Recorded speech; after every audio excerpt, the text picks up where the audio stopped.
আজি কেইবা বছৰ ধৰি আচলতে শয্যাগত হৈ থকা এগৰাকী ছাত্ৰী প্ৰায় 12 বছৰ ধৰি এনেধৰণে আচলতে শয্যাগত হৈ আছে বনানী বৰপাত্ৰ গোহাঁই আৰু পিতৃ মাতৃ আচলতে ইতিমধ্যে সৰ্বশান্ত হৈছে বুলি ক'ব লাগিব। ইয়াৰ গাঁওবাসীয়ে যথেষ্ট সহায় কৰিছে।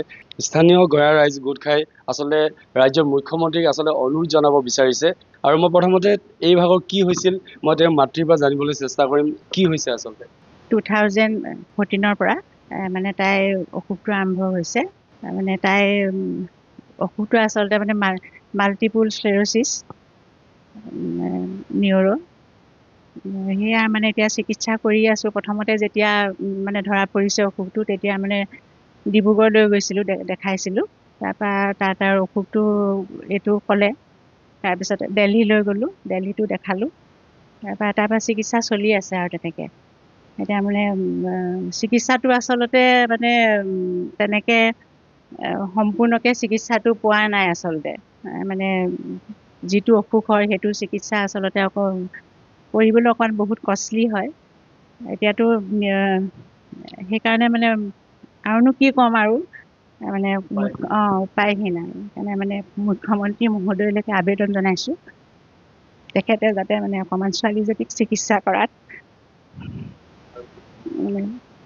নিশ্চয়কৈ আৱেগিক হৈ পৰিছে আৰু নিশ্চয়কৈ এগৰাকী যি যদি এনেধৰণে 12 বছৰ ধৰি শয্যাগত হৈ থাকে নিশ্চয়কৈ এনে পৰিস্থিতিৰ সন্মুখীন হ'ব। স্থানীয় গঞা ৰাইজ আছে, মই জানিবলৈ চেষ্টা কি ক'ব আপোনালোকে আজি ইয়াত সমবেত হৈছে, কাৰণটো কি? যদি আজি আমি এটি বিশেষ কথাৰ কাৰণে আহিছোঁ। আমি সকলোৱে দৌ বন কাটি কৰি আহিছোঁ। আমাৰ গাঁৱৰে এগৰাকী মেধাৱী ছাত্ৰী ইতিমধ্যে মাকে কৈ গ'ল, তেওঁ 2014 চনৰ পৰাই শয্যাগত হৈ আছে।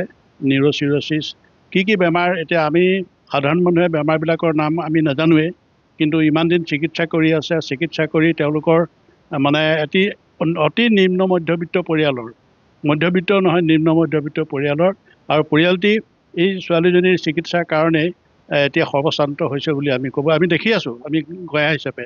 গতিকে উপায়হীন হৈ তেওঁলোকে আমাৰ ৰাইজৰ সহযোগত চৰকাৰৰ যোগেদি, স্বাস্থ্যমন্ত্ৰীৰ যোগেদি মুখ্যমন্ত্ৰীৰ ওচৰলৈ এটি নিবেদন কৰিব বিচাৰিছে, যাতে ছোৱালীজনীৰ আৰোগ্যৰ ক্ষেত্ৰত যাতে এটি সুস্থ পদক্ষেপ লয়, ভাল পদক্ষেপ লয় উচ্চ চিকিৎসাৰ দ্বাৰাই।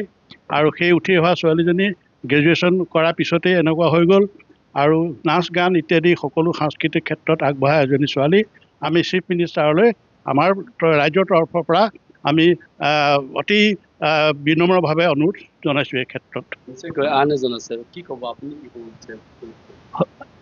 সঁচাকৈ আজি 10-12 বছৰ ধৰি এগৰাকী মেধাৱী ছাত্ৰী বিশ্বনাথ ৰোগশয্যাত দীৰ্ঘদিন ধৰি পৰি আছে। কিন্তু আমি যিটো কৈছে, আমাৰ পুখুৰীয়া যিটো গাঁৱৰ এই মেধাৱী ছাত্ৰীগৰাকী, তাই বহুবিলাক গুণেৰে তাই বিভূষিত হৈ আছে। কিন্তু তাইৰ চকু দুটালে চালে এইটোৱে লাগে যে তাই যি আশা আকাংক্ষা আছে পৰিস্ফুট হ'ব পাৰে। আমি সবল কৰিবৰ কাৰণে আমি আশাবাদী যে আমি ৰাইজে হওক বা যিয়ে শুনিছে সকলোৱে দৌৰি আহিছে, কিবা এটা সহায়ৰ হাত আগবঢ়াব বিচাৰিছে। কিন্তু আমি যিটো ভিতৰৰ ফালৰ পৰা গম পালোঁ যে যথেষ্ট ব্যয়বহুল, আৰু এই ব্যয়বহুলটোৰ কাৰণে একমাত্ৰ চৰকাৰ মাননীয় অসমৰ মুখ্যমন্ত্ৰী হিমন্ত বিশ্ব শৰ্মাদেৱ, অসমৰ স্বাস্থ্যমন্ত্ৰী, সেইসকলে যদি অকণমান তেওঁলোকে যদি মৰমৰ চকুৰে ছোৱালীজনীক চায়, নিশ্চয় আমি আশাবাদী তাই আকৌ আহিব পাৰিব। তাই যিখিনি গুণাৱলী, যিখিনি তাই বিভিন্ন ক্ষেত্ৰত যিখিনি শৈলী, সেই শৈলী পৰিস্ফুট আমি কৰিব পাৰিব। তাই দীপ্ত চকুকেইটা বাৰে বাৰে আমাক সেই একেটা কথাকে সোঁৱৰাই আছে। ধন্যবাদ। নিশ্চয়কৈ পিতৃ আছে, মই পিতৃৰ পৰা অকণমান জানিব বিচাৰিম যে তেওঁ কিমান আচলতে কেনেধৰণে আজি চিকিৎসা কৰাইছে, কি ক'ব আপুনি?